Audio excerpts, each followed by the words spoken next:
उत्तर प्रदेश में लव जिहाद करोगे, उम्र भर जेल में सड़ोगे। नमस्कार, मैं हूं आपके साथ कंचन जसवानी। पूरे देश को जहां लव जिहाद के मामलों ने सकते में डाला हुआ है, तो उत्तर प्रदेश में अब इसी पर फुल स्टॉप लगाने के लिए यूपी के मुख्यमंत्री वो कानून लेकर आ रहे हैं जो जिहादियों में खलबली मचाने के लिए काफी है। क्योंकि अब यूपी में अगर कोई भी लव जिहाद करेगा, उसे अपना पूरा जीवन जेल में गुजारना पड़ेगा। इस एंटी लव जिहाद कानून पर अपने पूरे पैनल के साथ हम चर्चा करेंगे, लेकिन उससे पहले आप रिपोर्ट देखिए।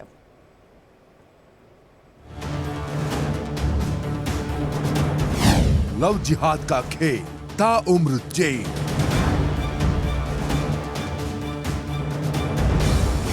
योगी की सख्ती, जिहादी गैंग में खलबली। यूपी में लव जिहाद, जेल में सड़ना होगा। जबरन धर्म परिवर्तन, जिहादियों को होगी टेंशन। जिहादी खबरदार, आजीवन कारावास। दाऊद सलमान आफताब, यूपी में जिहादियों का हिसाब।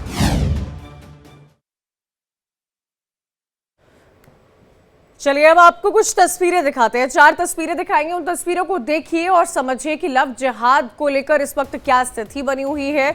लव जिहाद पर प्रहार करने के लिए योगी सरकार, योगी कैबिनेट पूरी तरह से तैयार हो चुकी है।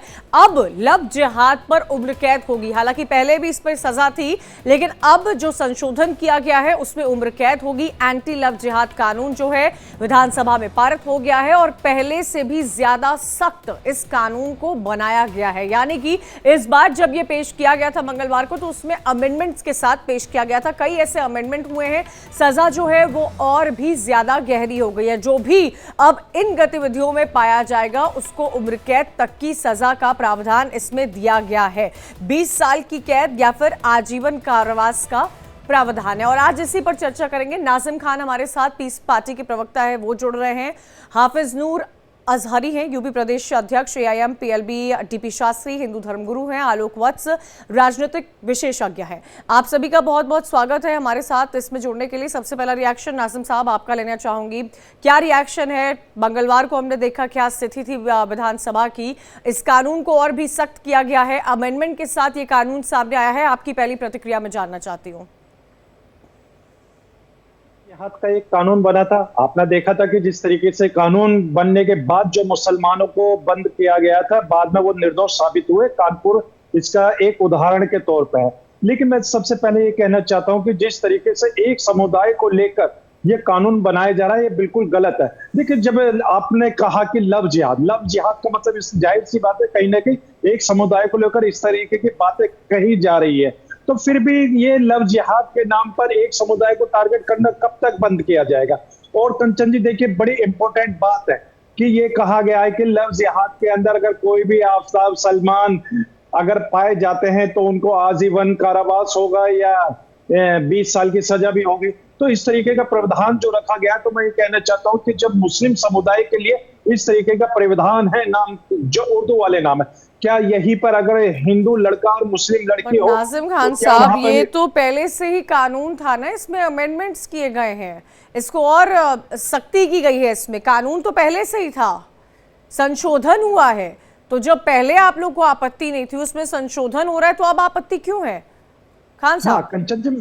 कंचन जी मैं वही तो कह रहा हूँ कि अब आप सुन लीजिए, अगर कहीं पर हिंदू लड़का मुस्लिम लड़की होती है तो क्या वहां पर भी यही कानून का प्रावधान रहेगा? लेकिन उसको तो ये लोग कह देते हैं ये तो घर वापसी है। तो इसी तरीके का एक भ्रम जो भारत के अंदर फैलाया जा रहा है, ये बिल्कुल गलत है। देखिए, कानून है, संविधान के तहत हम लोग से संवैधानिक लोग हैं, संविधान का पालन करते हैं। जो भी कानून संविधान के अकॉर्डिंग आता है उसका हम स्वागत करते हैं। लेकिन कहीं ना कहीं अगर एक समुदाय को लेकर इस तरीके की बातें करी जाती है तो वहां कहीं ना कहीं नाजिम खान साहब आऊंगी। डीपी शास्त्री भी हिंदू धर्म गुरु है, वो भी हमारे साथ जुड़ गए हैं, उनकी प्रतिक्रिया में लेना चाहूंगी। शास्त्री जी, अमेंडमेंट हुआ है, संशोधन हुआ है, इस कानून को और सख्त बनाया गया है, क्योंकि पिछले कई समय से ऐसे कई केसेस सामने आए थे जिसमें शिकायतें दर्ज कराई गई थी। माता पिता का क्या हाल होता है वो हमने देखा है, लड़की का क्या हाल होता है वो भी हमने सामने देखा है, कई खबरें भी हमने दिखाई है। योगी सरकार इसको लेकर अपनी सख्ती के साथ इस बार उतरी है। डीपी शास्त्री जी, ये तो होना चाहिए, इसलिए होना चाहिए कि पूरे भारत में होना चाहिए। किसी के साथ पशुता के तरह व्यवहार करना, किसी के जीवन के साथ खिलवाड़ करना, किसी के जीवन को ले जाके नरक के द्वार पर ढकेल देना और इस तरह उनको भाला फुसला करके उनके लाइफ को खराब कर देना, ये कहाँ की मानवता है? पूरे भारत की मानवता शर्मसार हुई है और ये कानून और सख्त होना चाहिए। और मैं तो कह रहा हूँ उत्तर प्रदेश नहीं, पूरे भारत में भारत सरकार को एक कानून बना करके और लागू कर देना चाहिए कि इस तरह के करतूत करने वाले लोग, घिनौना काम करने वाले लोग, समाज में एक तरह का विष रोपने वाले लोग, समाज में दूसरे के रूबरू से खेलने वाले लोग को ज्ञान मिले, जब आजीवन कारावास हो और दंड मिले भारत संहिता के अनुसार, न्याय के अनुसार, तब एक दूसरे को मन में डर होगा, भय होगा कि नहीं हम गलत काम नहीं करेंगे, हम किसी परिवार के बेटी बहन लड़की का मान सम्मान करेंगे, इज्जत करेंगे। डर से ही होगा, ऐसे नहीं होगा। ऐसे तो कुछ ही समझते नहीं है, ऐसे दिन को लगता है कुछ होना ही नहीं है। पहले ऐसे जीते थे, अब दूसरे हिसाब से जीना शुरू कर दिए। इसीलिए ठीक है आपके दर्शकों को ठीक है शास्त्री जी। हाफिज नूर अजहरी जी, आपकी पहली प्रतिक्रिया और जिस तरह से इस कानून में बदलाव लाए गए हैं, अमेंडमेंट्स लाए गए हैं, डीपी शास्त्री जी का तो ये मानना है कि पूरे देश में इसे लागू करना चाहिए। मैंने शुरू से बात सुन नहीं पाई थी और इनको भी नहीं सुन पाया था भाई क्या बोले हैं, लेकिन जिस मुद्दे पर आपने डिबेट करनी शुरू की है, मैं बबांगे दुहल पूरी जिम्मेदारी के साथ कह रहा हूं कि ये सिर्फ और सिर्फ टाइम पास कर रही है सब, हिंदू और मुसलमान करके टाइम पास कर रही है। लव जिहाद जैसा नाम दे करके एक समुदाय को टारगेट किया जा रहा है। पहले से ही लव जिहाद का कानून तो पहले से ही था, अब उसमें संशोधन करने की जरूरत क्यों पड़ी?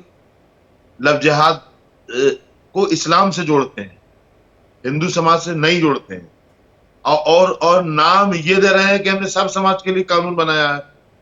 जबकि मुस्लिम लड़की अगर हिंदू लड़के के साथ चली जाए या कुछ भी हो, किसी भी सूरत में चली जाए, तो उसको कहा जाता है कि घर वापसी हुई है। और हिंदू लड़की मुसलमान लड़के के साथ आ जाए किसी भी सूरत में, तो उसको कहा जाएगा कि जबरन धर्मांतरण करवा रहे हैं। ये दोगलापन कहां से लाते हैं ये लोग? इस तरह की रणनीतियां बना करके एक समाज को टारगेट करना नहीं है तो क्या है? मैं चाहता हूं कि देश सबका है, तो हालात भी वैसे ही पैदा करने चाहिए। ठीक है, लेकिन आलोक जी, ठीक है, मैं आऊंगी हाफिज जी। आलोक जी, एक बात बताइए, कानून तो सबके लिए आया है ना? इस कानून में तो हर धर्म के लोगों के लिए आया गया है, कोई धर्म स्पेसिफिक का तो नाम इसमें जिक्र नहीं किया गया है। पहले कानून था, उसमें अमेंडमेंट्स किए गए हैं, और क्योंकि लगातार ये बात सामने उठ रही है पैनल पर, हाफिज जी भी कह रहे हैं कि ऐसा क्यों हुआ, नाजिम खान साहब भी यही कहते हुए नजर आ रहे हैं, तो क्योंकि केसेस लगातार बढ़ते जा रहे थे, शिकायतें लगातार बढ़ती जा रही हैं, उसको लेकर एक कानून लाया गया है जो पहले से था, जिसमें अमेंडमेंट्स किए गए हैं। तो आलोक वत्स जी, इसमें तकलीफ क्या है? देखिए, ये तकलीफ सिर्फ मुसलमानों को ही क्यों हो रही है? ये कानून तो सभी धर्मों के लिए है, चाहे हिंदू हो, चाहे सिख हो, चाहे ईसाई हो, चाहे जैन हो, पारसी हो या मुस्लिम हो। नाम छिपाकर किसी युवती को अपने मोह जाल में फंसाकर फिर उसके साथ लव जिहाद करना, और उसकी परिणति क्या हुई है ये भी देखने को मिला है। बहुत से मामले में वो फ्रिज में सजा दी गई हैं, टुकड़ों टुकड़ों में काटकर। तो ऐसी परिस्थितियों में अगर कोई व्यक्ति ऐसा करता पाया जाता है तो उसको कठोर से कठोर सजा देने में का प्रावधान है, तो इसमें क्या दिक्कत है? ये एक समाज में सीख देगा कि दूसरे लोग इसकी ऐसा करने के पहले 100 बार सोचेंगे। और एक ही वर्ग के लोगों को इससे क्यों तकलीफ हो रहा है? ये कहाँ लिखा है कि अगर हिंदू अपना नाम परिवर्तित करते किसी को मोह पास में फंसाकर इस तरह का दुष्कर्म करता है तो वो बरी हो जाएगा? बिल्कुल, उसके ऊपर भी सभी आलोक जी, सभी धर्मों के लिए। डीपी शास्त्री जी, एक बात बताइए, भारत में कहा जाता है कि दो लोगों के बीच में शादियां नहीं होती है, दो परिवारों के बीच में शादियां होती है। जब भी शादी होती है हमारे देश में, ये हमने सुना है, बचपन से ही सुना है, आज भी सुन रहे हैं, आगे भी सुनते आएंगे, और कई व्यवस्था की जाती है। ऐसा कहा जाता है कि माता पिता जो है अपने जीवन भर की जमा पूंजी जो है वो शादी में लगा देते हैं, और इसको लेकर कई सारी रिपोर्ट्स भी सामने आई है। ऐसे में डीपी शास्त्री जी, अगर अपने धर्म में शादी करना इसी को प्रोत्साहित किया जाता है तो क्या इसमें कुछ गलत है? देखिए, सबसे बड़ी चीज है ना, एक सनातन संस्कृति पूरे भारत के मूल जड़, पूरे विश्व की मूल जड़ है। यहाँ हम लोग पशु के भी साथ एक तवत्तुर करते हैं और एक पेड़ के भी पूजा करते हैं, पशु के भी पूजा करते हैं। सब जीव को हम दया धर्म से मानते हैं। इनके साथ ये नहीं है। इनका एक नीति था कि ये 5 बेगम और 50 बच्चे पैदा करो संसार में। वो नीति धीरे धीरे खत्म हो रही है, तो पेट में दर्द तो शुरू होगा ही। ये जो कानून आया है सबके लिए आया है और पूरे भारत में आ जाए। हम सबके लिए एक साथ व्यवहार हो, एक कानून हो, एक संविधान हो, एक चीज को हम लोग मान के उस संविधान को चले। इनको तो ना संविधान मानना है ना कानून मानना है।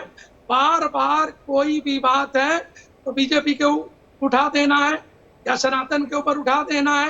एक उस चीज को देखना ही नहीं चाहते। ये देखे तब नहीं इनको पता लगे कि ये जो कानून बना है, कानून जो आया है या कानून जो पहले से था, उसमें सब वर्ग के लिए लिखा गया और लिया गया है। दूसरी चीज, हर माता पिता चाहता है कि मैं अपने बच्चों की शादी आराम से करूं, शांति से करूं, धूमधाम से करूं, सामर्थ्य के अनुसार करूं। कोई माँ बाप नहीं चाहता कि मेरा बेटा भाग जाए, मेरी बेटी भाग जाए, समाज में मेरी मने बेइज्जती हो, मान सम्मान घटे। कौन चाहता, बताइए ना? कोई नहीं चाहता इस चीज को।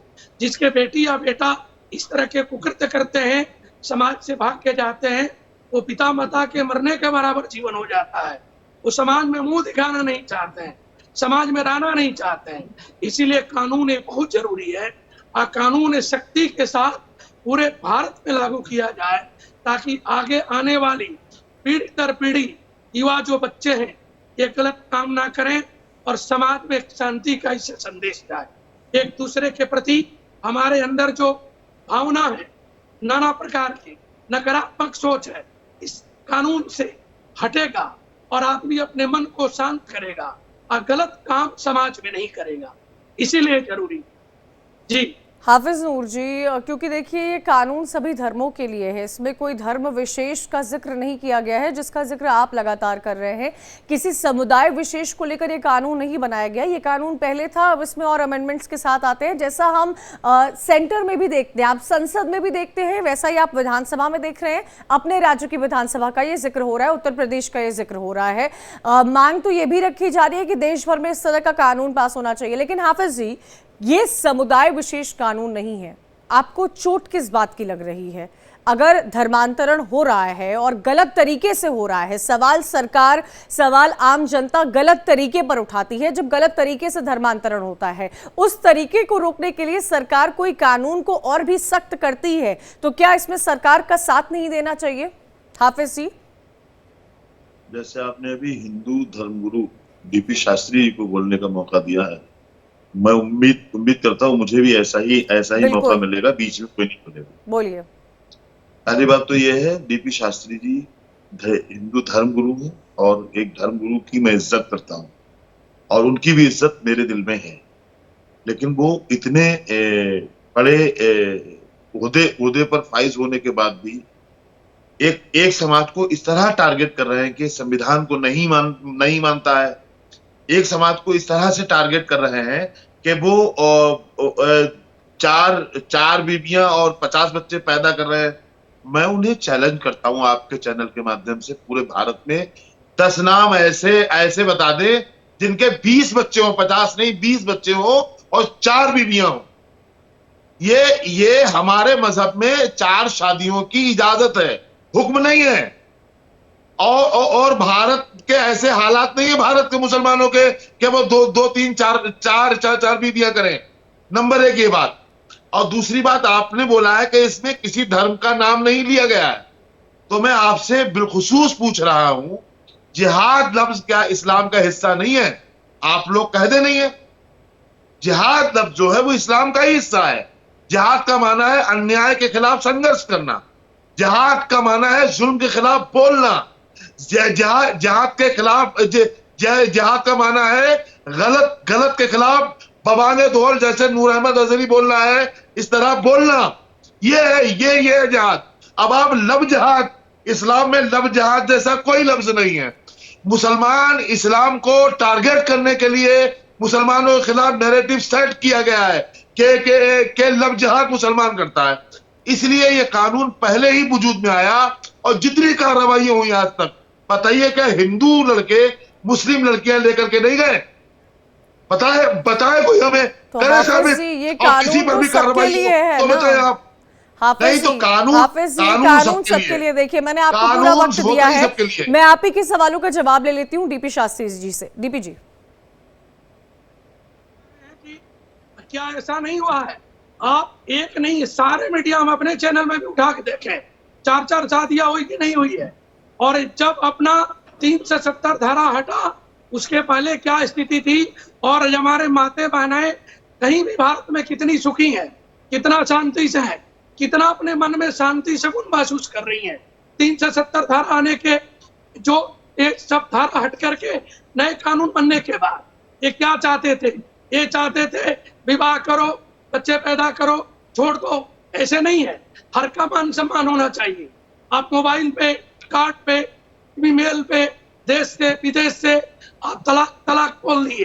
किसी की लाइफ कितना दुख में चला जाता था, कितना दर्द उसको होता था, कितना उसको कष्ट होता था। जिसकी बेटी होती होगी वो उसको समझना होगा।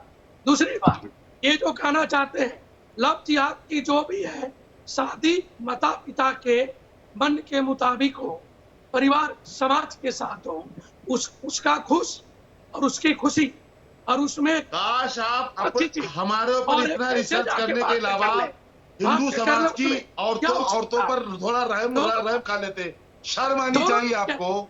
हिंदू समाज की औरतों पर इतना रहम आप खा लेते। हिंदू समाज की औरतें 22 लाख से ज्यादा तलाक लेने के लिए कोर्ट में घूम रही है, चक्कर काट रही है। तुम्हें शर्म नहीं आ रही है इस तरह से बोल रहे हो? हिंदू धर्म पूरे लिखने के बाद में झूठ बोल रहे हो, झूठ फैला रहे हो, एक समाज को, एक मजहब को टारगेट कर रहे हो। एक मजहब को टारगेट करना, ये आदत पड़ गई है तुम्हारे पास बताने के लिए कुछ नहीं है।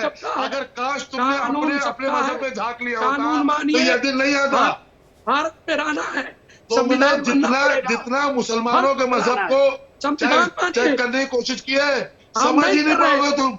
आप संविधान हैसियत ही नहीं है तुम्हारी। संविधान से चलिए, संविधान का ही हिस्सा है ये कि हिंदुस्तान में रहने वाला हर शख्स अपने मजहब में रह करके कार्य कर सकता है। तो हाफिज जी, आपको आपके मजहब में रहकर कार्य न करने पर किसने कहा है? ये तो आपको कहीं पर, हाफिज जी कैसी बातें कर रहे हैं आप कह रहे हैं हिंदू महिलाएं डाइवोर्स लेती हैं। अगर ये कानून, हाफिज जी, ये कानून ये राइट देता है देश की महिला को कि अगर उसकी अपने पार्टनर के साथ नहीं बन रही है तो वो डाइवोर्स ले सकती है। हाफिज जी, आप डाइवोर्स को, आप हिंदू महिलाएं के डाइवोर्स को 3 तलाक से कंपेयर मत कीजिए। उस पर भी सरकार ने कानून बना दिया। हाफिज जी, चैनलों की मजबूरी है, ये मजहब की लड़ाई नहीं है। कहाँ जा रहे हैं आप हाफिज जी? आप ये चैनल वगैरह कहीं और बोलिएगा। चैनल भाजपा की गुलामी कर रहे हैं। हाफिज जी, ये सारी बातें आप कहीं और बोला करिए। मैं आपको वो प्लेटफॉर्म दूंगी ही नहीं कि आप यहाँ पर किसी सरकार पर गाली गलौज करें। पार्टी के लिए बोलना शुरू कर दिए। हाफिज जी, आपका अपना एजेंडा होगा, आप अपने एजेंडे के साथ आए हैं, मैं समझ सकती हूँ आपका एजेंडा। मैं आलोक जी के पास जाना चाहूंगी। आलोक जी, एक बात यहाँ पर कानून को लेकर समझाइएगा, हमारे व्यूअर्स को समझाइएगा। ये कानून उन लोगों के लिए आया है जो जबरदस्ती धर्म परिवर्तन कराकर किसी भी समुदाय के हो, कोई समुदाय विशेष नहीं, किसी भी समुदाय के हो वो शादी करते हैं, उन लोगों के लिए, ना कि उन लोगों के लिए। और मैं ये भी समझना चाहती हूँ आलोक जी, क्या 2 अलग धर्म के लोग जिनका परिवार सहमत है, जो खुद सहमत है, जो शादी करना चाहते हैं रीति रिवाज के साथ कोर्ट की परमिशन लेकर, क्या ये कानून उनके लिए है? उनके लिए तो नहीं है ना? नहीं, देखिए अभी इसका जीता जाता ज्वलंत उदाहरण है, शत्रुघ्न सिन्हा की बेटी ने शादी किया और एक जानी मानी फिल्म स्टार है, कहीं कोई खलबली नहीं मची। और कितनी धूमधाम से वो शादी हुई थी आलोक जी। वही मैंने कहा ग्लेयरिंग एग्जाम्पल है, वो मुस्लिम समुदाय के लड़के से शादी की, कहीं किसी को कोई तकलीफ नहीं हुई। लेकिन मुझे लगता है कि हाफिज साहब अभी जिस तरीके से धर्मगुरु पर प्रहार कर रहे हैं, वो लगता है he has lost his balance और वो पूर्वाग्रह से ग्रसित है। ये उनके ही समुदाय के लिए आया है ऐसा वो मान के चल रहे हैं, और इसमें भाजपा और ये सब को लाकर डालना ये बिल्कुल गलत बात है। भाजपा का इससे क्या लेना देना है?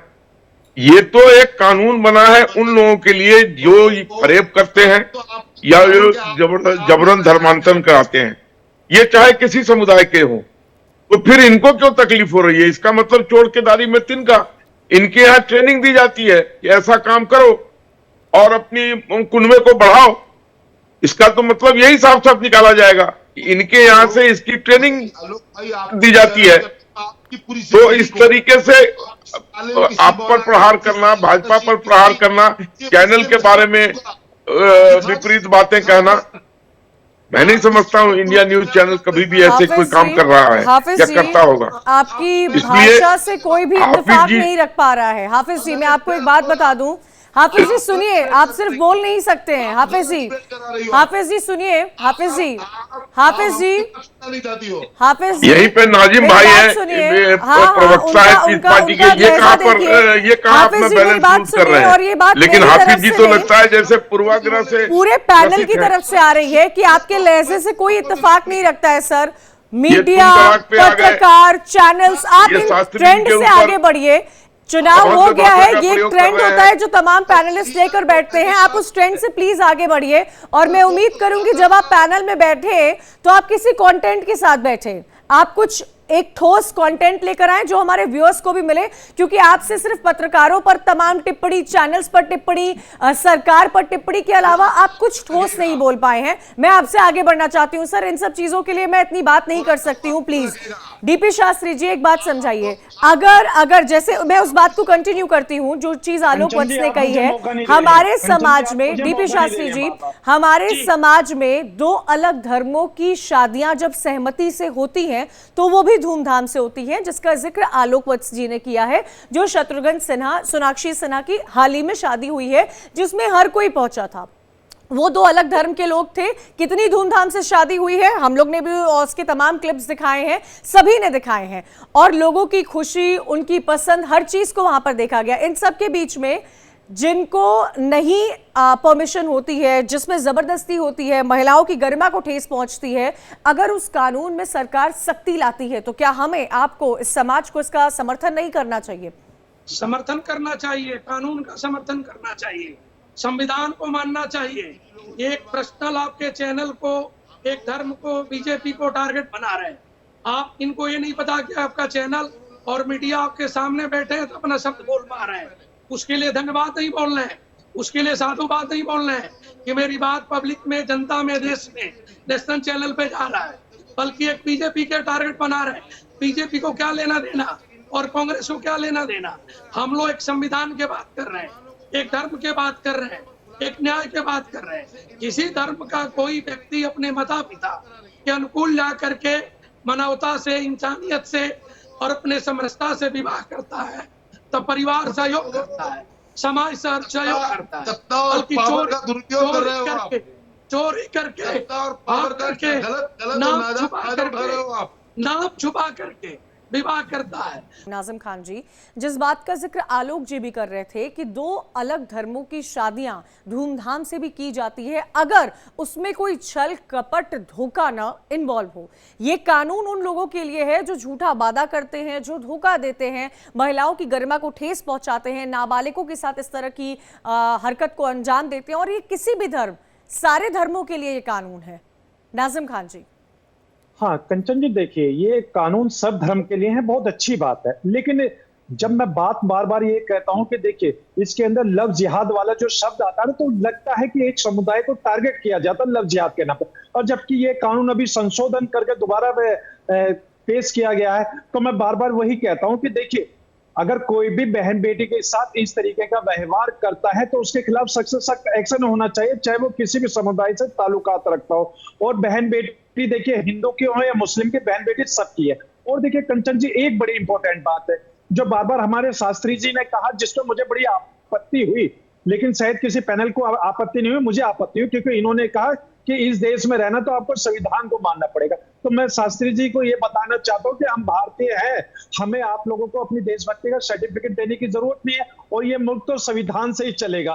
कंचन जी देखिए हम संवैधानिक लोग हैं, संविधान को मानते हैं, और संविधान के अंदर जो भी कानून आता है सबसे पहले हम लोग उसका स्वागत करते हैं। जिस तरीके से उत्तर प्रदेश के अंदर नाम को लेकर ये कहा गया था कि जब धार्मिक कावड़ यात्रा जब निकल ली थी तो सबसे पहले मुस्लिम समाज ने उस गाइडलाइन का पालन करते हुए अपनी ठेलियों पे, दुकानों पे अपने नाम बताया।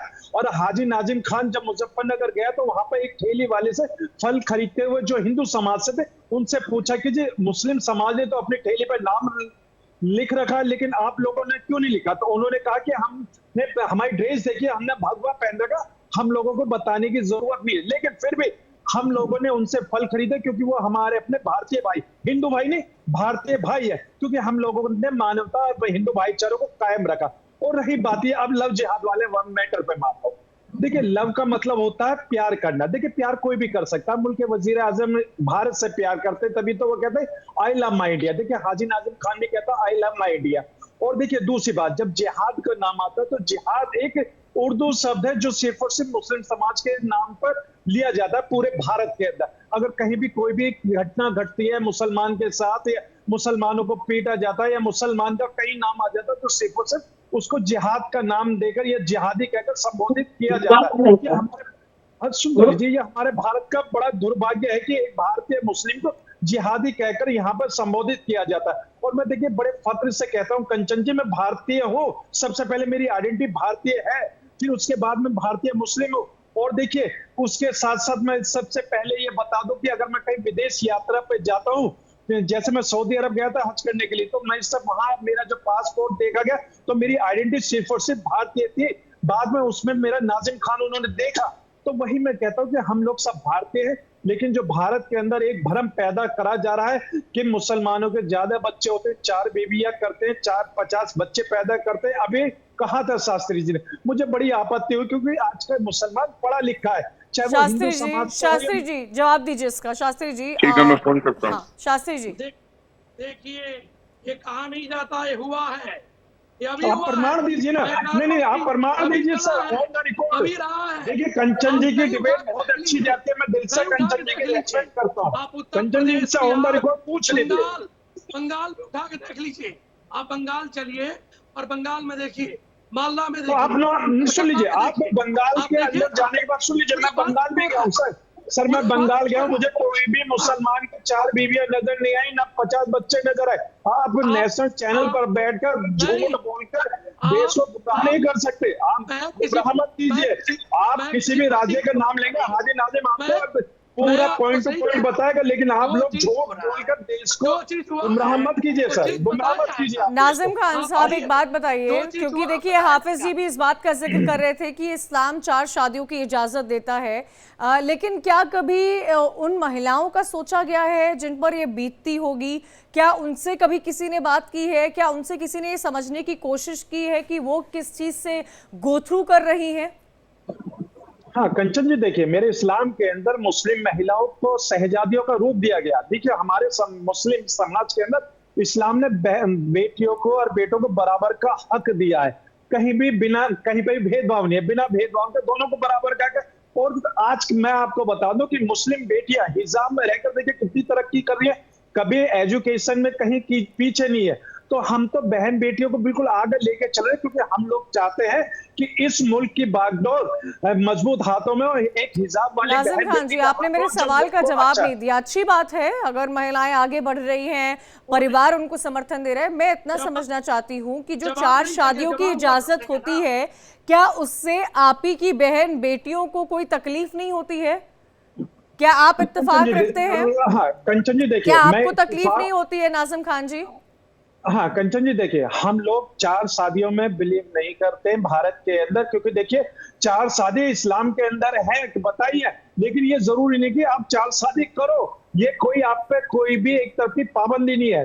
तो सुन लीजिए, अगर हाँ करो नहीं, अरे सुन, अरे 70 साल का इतिहास है, एक किया है। अरे तो मैं वही तो कर रहा हूँ, सुन लीजिए शास्त्री जी, डीपी देखिए, शास्त्री जी प्लीज एक एक करके, शास्त्री जी प्लीज एक एक करके, प्लीज प्लीज सर प्लीज एक एक करके, ताकि सबकी बात सुन पाए। हाँ आप अपनी बात रखिए खान साहब। हाँ कंचन जी मैं ये कह रहा हूँ, देखिए जरूरी नहीं है कि आप 4 शादी करें, लेकिन कहीं कंडीशन आ जाती है कि मान के चलिए किसी के बच्चे नहीं हो रहे हैं, तो उसमें क्या होती है, पत्नी की रजामंदी के तौर पे वहां दूसरी शादी कर ली जाती है अपना वंश चलाने के लिए। ये प्रक्रिया भारत के अंदर चल रही है, लेकिन मैं ये कहता हूं कि किसी भी इंसान को 4 शादी नहीं करनी चाहिए भारत के अंदर, क्योंकि देखिए बहन बेटी, चाहे हिंदू के या मुसलमान की, बहन बेटी का दर्द हर लोगों को समझना चाहिए, क्योंकि हमारे लिए देखिए भारत के अंदर बहन बेटियों को लक्ष्मी के रूप में भी पूजा जाता है, और हमारे इस्लाम के अंदर बहन बेटियों को बहुत ही बड़ा सम्मान दिया जाता है, क्योंकि हम लोग महिलाओं का सम्मान करते हैं। तो मैं बार बार इसी बात को कहता हूं कि महिलाओं की इज्जत करना हम लोगों से ज्यादा कोई नहीं जानता है, लेकिन हम लोग संवैधानिक दायरे में रहकर ये बार बार इसी बात को कहते हैं कि बहन बेटियों का सम्मान कीजिए, किसी की भी, चाहे मौलाना की बेटी हो चाहे पंडित की बेटी हो, सम्मान दोनों का करना चाहिए, क्योंकि वो हमारी नजर में दोनों बहन बेटी हम लोगों की है, वो हिंदू भाई की भी, मुस्लिम भाई की भी है। ठीक है नाजिम जी, ठीक है। आपसे ज्यादा कोई नहीं जान सकता, और टुकड़े टुकड़े काट के फ्रिज में डाले जाते हैं। अगर सुन लीजिए सर, अगर मैं इस बात को कहूंगा तो महाराष्ट्र के अंदर एक परिषद ऊपर के अंदर एक ठीक है डीपी शास्त्री जी, मैं आऊंगी, ये बहुत पर्सनल अटैक हो रहा है डीपी शास्त्री जी ने, ये बहुत पर्सनल अटैक है। नाजिम खान ने कई अहम बातें अपने इस्लाम धर्म को भी लेकर कही है, वो ये भी कहते हुए नजर आ रहे हैं कि वो 4 शादियों का समर्थन नहीं करते, और मुझे लगता है कि अगर व्यक्ति किसी पद पर बैठकर ऐसी बातें करता है तो उसका संदेश बहुत दूर तक जाता है। आलोक वत्स जी, मैं आपसे एक एनालिसिस देना चाहती हूँ सर। आलोक जी, क्योंकि कई ऐसे केसेस खास तौर पर उत्तर प्रदेश से सामने आए हैं जहां पर माता पिता की रिएक्शंस हमने देखे हैं। अच्छा, इस कानून में एक और अमेंडमेंट किया गया है जो मैं देख रही थी कि पहले जो है सिर्फ घर वाले, परिवार वाले या माता पिता ही इस बात की धर्मांतरण की कंप्लेन कर सकते थे, लेकिन अब किसी ने इस मसले को देखा है, किसी ने अपने आंखों के सामने देखा है, कोई भी शिकायत दर्ज करा सकता है। आलोक जी देखिए कंचन जी, इस्लाम नाजिम भाई बहुत सुलझे हुए व्यक्ति हैं और प्रगतिवाद सोच रखते हैं। मैं बहुत डिबेटों में इनके साथ बैठा हूं, लेकिन ये भी इनको मानना पड़ेगा कि इस्लाम में बहुत सी जो पुराने कानून हैं वो अब समय की बदलाव मांग कर रहे हैं। एक पढ़ी लिखी महिला, इनके यहाँ हलाला का भी जिक्र है, उसको मैं पूरा एक्सप्लेन नहीं करना चाहता क्योंकि मुझे मालूम है उनको समझ में आ गई होगी बात, लेकिन मैं नहीं समझता हूं कोई पढ़ी लिखी महिला आज के संदर्भ में इस बात को कबूल करेगी। दूसरा, जो ये 4 शादियों का प्रावधान है, मैं नहीं समझता हूं कोई पढ़ी लिखी महिला अपने पति को इजाजत देगी दूसरी शादी करने के लिए। तो ये समय के साथ बदलाव आया है, और आज जब मुसलमान की लड़कियां भी पढ़ लिख कर आगे प्रगतिवादी सोच में आ गई हैं, तो ये सारे कानून उनके लिए बेमायने रहे। हाँ, समय समय पर जो गतिविधियां इस्लाम में या जो टेररिस्ट एक्ट आउटफिट्स ने, मुझे तो जहां तक ज्ञान हुआ है कि कुछ ट्रेनिंग भी दी जाती है लव जिहाद, तो ये सब चीजें जो करते हैं वो किसी भी माने में क्षम्य नहीं है, और ये कानून उनके लिए ही ज्यादा लागू होगा जो इस तरीके के कुकृत्य कर समाज में। अच्छा आलोक वत्स, मुझे जानकारी नहीं है, क्या आपने वो मूवी देखी है जिसको लेकर बहुत बवाल हुआ था, द केरला स्टोरी? हाँ देखी है, उसमें भी इस बात का जिक्र किया गया था आलोक वत्स जी, वो मूवी पर बहुत बवाल हुआ था। आप मुझे ये समझाइएगा, क्योंकि उस पिक्चर में मुझे लगता है जो लोगों ने देखी होगी या नहीं देखी है तो उनको देखना चाहिए ताकि उनको एक अंडरस्टैंडिंग हो। आलोक वत्स जी, जिस तरह से उन रूममेट्स 4 महिलाओं का ब्रेन वॉश करने की कोशिश की जाती है, वो किस हद तक सच है, इसका प्रमाण कहाँ से मिलेगा, या क्या ऐसा होता है हमारे समाज में? देखिए, जो हमारे सिक्योरिटी एजेंसीज हैं उनको बहुत जगहों पर इस तरीके के प्रमाण मिले हैं कि लव जिहाद की ट्रेनिंग दी जाती है मुसलमान के कुछ आउटफिट्स में, और इस तरीके के लोग पकड़े भी गए हैं। इस तरीके के लोगों ने कुकृत्य किया भी है समाज में, जो पकड़ में आई है बात। तो और केरला स्टोरी हो सकता है मूवी हो, कुछ बढ़ा चढ़ा कर दिखाया हो, लेकिन बहुत कुछ उसमें सत्य भी दिखाया गया है। इस तरीके से ले जाकर लापता कर देना या फिर सऊदी अरब से यहाँ पर आके लड़कियां खरीद के ले जाना, ये सब तो प्रामाणिक तौर पर सबको पता है। पकड़े गए हैं लोग, 70 वर्ष का आदमी 14 वर्ष की लड़की को ले जा रहा है, पकड़ा गया एयरपोर्ट पे। ऐसे कितने एग्जाम्पल्स हैं जो इन लोगों ने इस तरीके का कुकृत्य किया है। तो अब प्रगतिशील समाज इन चीजों को कतई बर्दाश्त नहीं करेगा और इन पर सख्तियां आ रही हैं। ये सब स्वागत योग्य कदम है।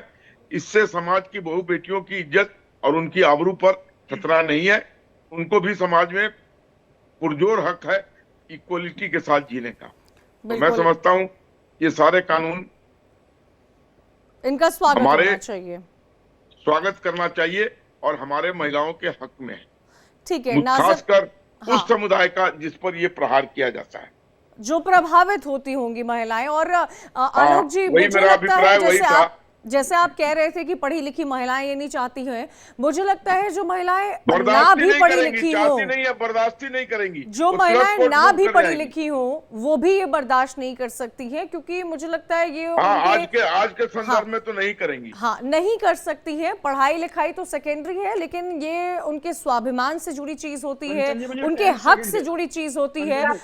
उनके लिए ये एक्सेप्ट करना बहुत, एक महिला के तौर पर मैं ये कह सकती हूँ कि बहुत मुश्किल होता है और वो नहीं कर सकती है।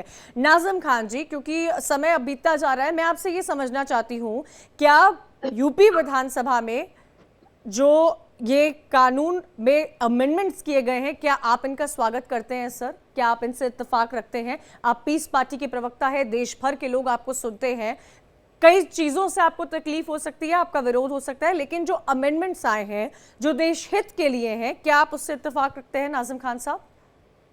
कंचन जी, देखिए, मैंने शुरुआत में कहा था कि हम संवैधानिक लोग हैं, संविधान को मानने वाले। जो भी संवैधानिक फैसले होते हैं संविधान के तहत होते हैं, हम उनको मानते हैं। लेकिन लव जिहाद में कहीं ना कहीं मुस्लिम एंगल जब आ जाता है जिहाद का नाम, तो हम लोगों को आपत्ति होती है।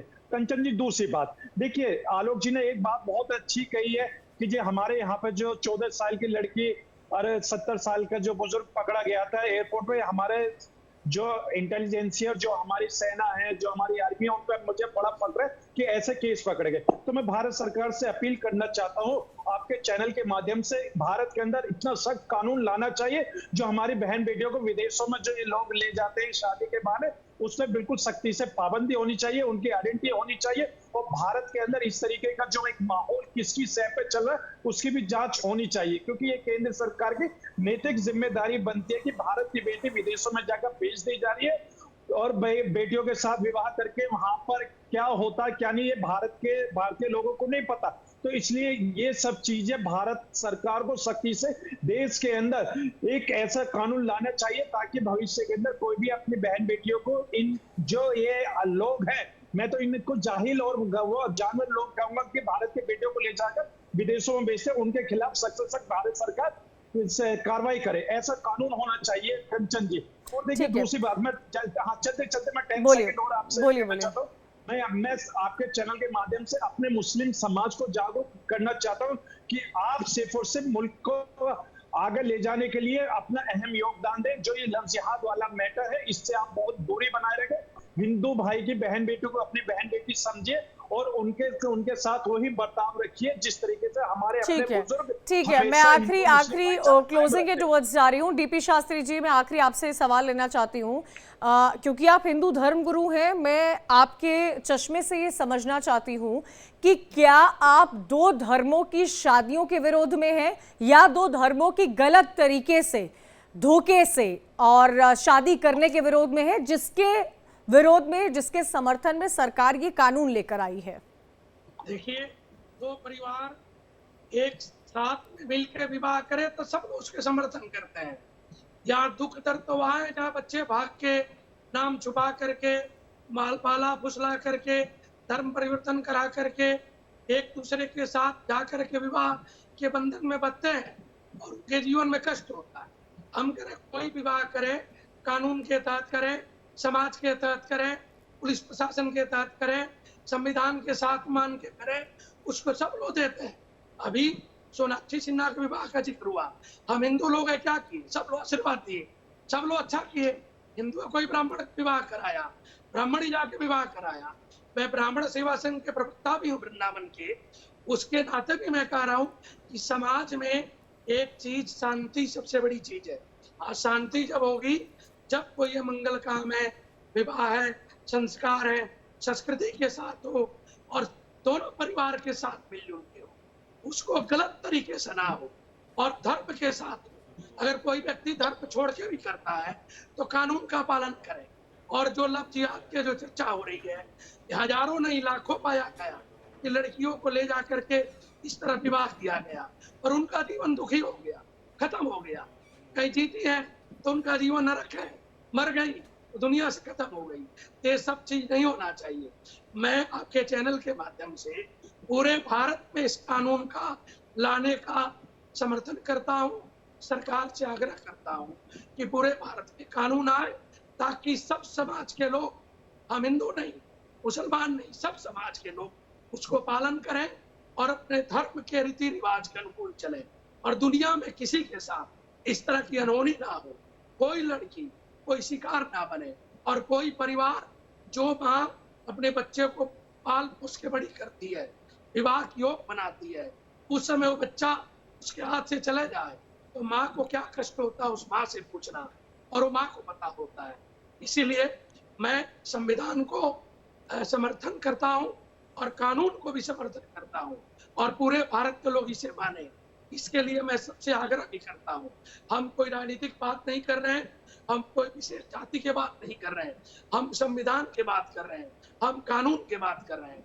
जिस तरह उत्तर प्रदेश में 24 करोड़ जनता मानने के तैयार है, उसी तरह पूरे भारत में 140 करोड़ जनता इसको माने और एक कानून सब जगह हो जाए पूरे भारत में। जी ठीक है, आप सभी का बहुत बहुत शुक्रिया। साथ ही में जाते जाते अपने दर्शकों को ये ज़रूर कहना चाहूँगी, आप हिंदुस्तान को समझिए, आप भारत को समझिए, क्योंकि देखिए जीवन भर की जो जमा पूंजी होती है वो शादी में लगा दी जाती है। शादी वो पड़ाव होता है ज़िंदगी का जिसके बाद चीज़ें बदल जाती है। शादी वो त्यौहार होता है जीवन का जिसमें शायद आप जिन लोगों से मिल रहे होते हैं, जो देश विदेश से आते हैं आपकी शादी देखने के लिए, वो आगे आप उनसे कभी मिल पाए इस तरह सब इकट्ठा या ना मिल पाए। तो जब शादी की जाती है, दो लोगों की नहीं, दो परिवारों की शादी होती है। कुछ लोग, ज्यादातर लोग अपने धर्म में शादी करते हैं। जो लोग अपने धर्म में नहीं शादी करते हैं, जिनका परिवार को समर्थन मिलता है, उनकी भी शादियां हमने धूमधाम से देखी है, आपने भी धूमधाम से देखी होगी। लेकिन जब बात धोखे की होती है, जब बात असत्य की होती है, जब बात नाबालिग महिलाओं, लड़कियों की होती है, जब बात ST नाबालिग लड़कियों की होती है, किसी भी झूठ के साथ अगर शादी की जाए, अगर धर्म परिवर्तन कराया जाए, तो यूपी में जो कानून पारित हुआ है उसका समर्थन करते हुए कई सारे पैनलिस्ट हमारे साथ आज नजर आए। इसी के साथ आज मेरे साथ इस चर्चा में इतना ही। तमाम और ऐसे डिबेट्स देखते रहिए।